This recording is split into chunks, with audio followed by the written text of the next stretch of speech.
What's it like when you see an actor dying the same way their role portrays them dying? Terrifying and truly disturbing, as if it was a premeditated murder instead of an accidental death. The same thing happened with Agnes Milowka, who died the same way as the role that she played in a horrible cave diving accident. How does a professional diver who has navigated the cave countless times before end up giving her life in a cave diving accident? Keep watching to find out. Stunt diver Agnes Milowka, who appears as a double in the already released film, reportedly died in one of the caves called the Tank Cave on February 27, 2011, after running out of oxygen. She also left her spare tank behind to force her way past the tight constriction, identical to the movie plot, and it's actually her performing Jude's drowning scene. Agnes was a dedicated cave diver and explorer who lived to go where no man had gone before, just like the role she portrays in the film. Cave exploring became more than simply a passion for her because of the sheer wonder of unknown pathways and where they lead. The center of her existence was exploring, mapping new cave systems, pushing the boundaries, and bringing back photos from her expeditions to share with the world what few would ever see with their own eyes. Many people would assume it was Agnes's first visit to the Tank Cave after hearing about the sad incident. However, this was not the case. She had visited Tank Cave numerous times before, and she had written about it, calling it the crowning treasure of all the caverns in the region.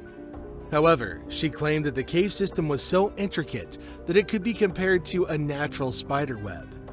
This was essentially a warning to aspiring cave divers to be extremely cautious while traversing the Tank Cave. Tank Cave got its name from a water tank just above the entrance. It's located in Mount Gambier, South Australia. Because the cave's entrance is underground, you must take a short ladder. The Cave Divers Association of Australia rigorously controls access to this entrance. Tank Cave is a rare discovery. Diving through it is a thrill, as well as a danger in and of itself. The cave's modest surface leads to a huge maze-like structure with about 23,000 feet of channel that cavers can dive through. It also has a lot of side channels, which makes it even harder to navigate. The cave is also quite shallow, having a maximum depth of approximately 65 feet.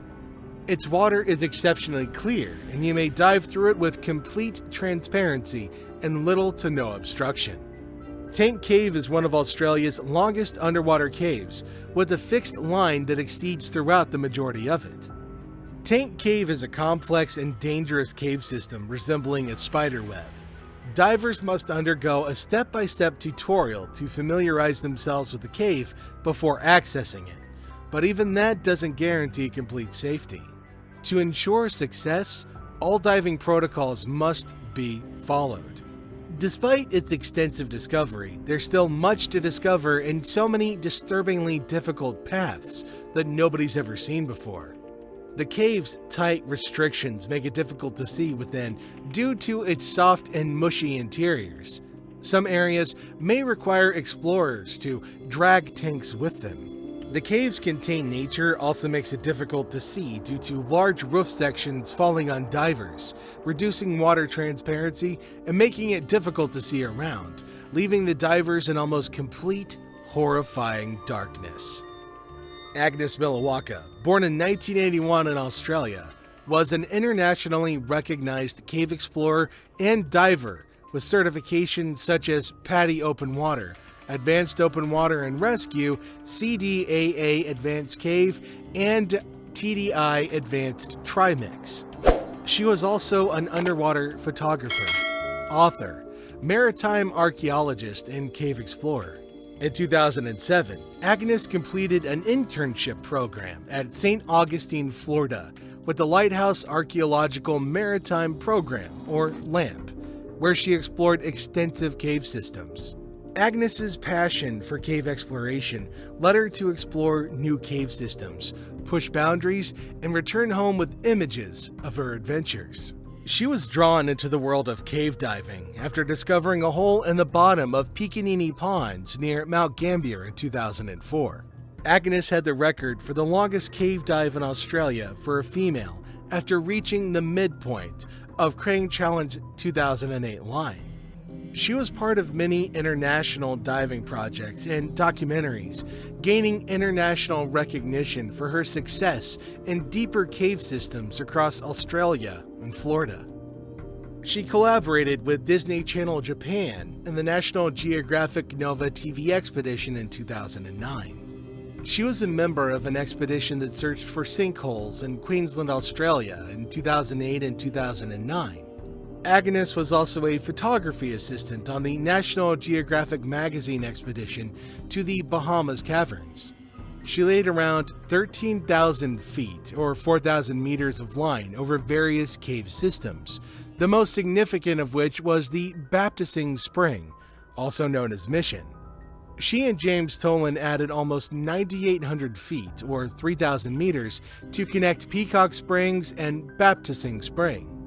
Because of her passion, she founded the Agnes Milowka Project, a TV show in which she featured underwater cave footage shot by Wedge Smiles and Karst Productions. During the making of James Cameron's film, she worked as a cave dive instructor for the actors.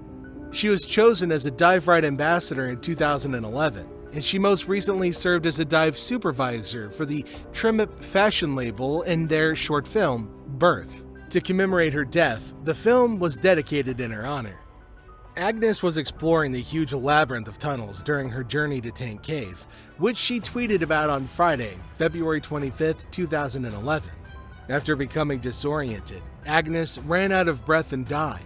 Her body was discovered some 1,800 feet or 550 meters from the cave's entrance, buried under 66 feet or 20 meters of water in a narrow passageway. But she wasn't suffocated. Agnes died from the silt she stirred up from the cave walls and floor after being separated from her diving partner.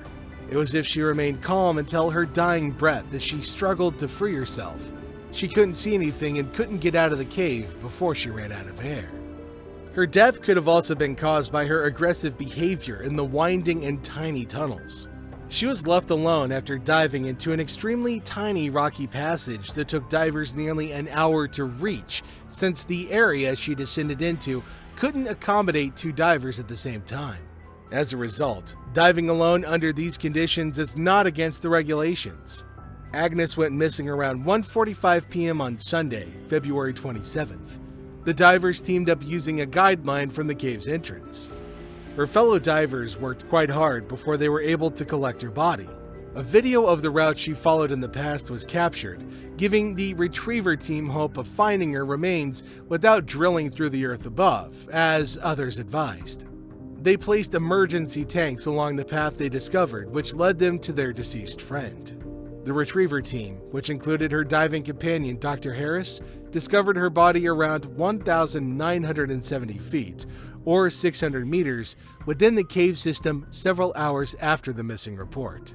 A professional diver, dying in a diving incident in a cave she had navigated multiple times. This brings one question to mind. Was she truly all alone in that cave?